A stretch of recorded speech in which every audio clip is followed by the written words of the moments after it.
নমস্কার, আমি দেবারতী দাশগুপ্ত, সম্পূর্ণ ওম্যান কেয়ার অ্যান্ড আইভিএফ এর চিফ এমব্রিওলজিস্ট।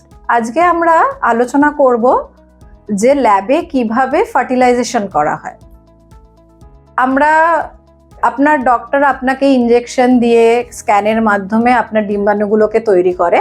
তারপরে যেদিন আপনার ডিম্বাণুগুলো ম্যাচিওর হয়ে আসে তখন সেই দিনকে ওভাম কালেকশনের দ্বারা সেগুলো ল্যাবে কালেক্ট করা হয়। কালেকশনের পরে আপনার পার্টনারকে বলা হয় সিমেন দেওয়ার জন্য।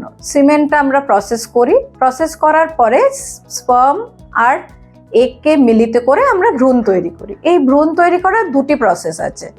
যাদের স্পার্ম কাউন্ট নর্মাল আছে, যেখানে কিনা কাউন্ট, মোটিলিটির এগুলোর কোনো সেরকম সমস্যা নেই, সেক্ষেত্রে আমরা যেটা কনভেনশনাল আইভিএফ অর্থাৎ উসাইট আর স্পার্মগুলোকে একসাথে একটি পেট্রি ডিশের মধ্যে একসাথে একত্রে রেখে দিই। সেখানে স্পার্ম নিজে নিজে গিয়ে এগের মধ্যে প্রবেশ করে ফার্টিলাইজ করে।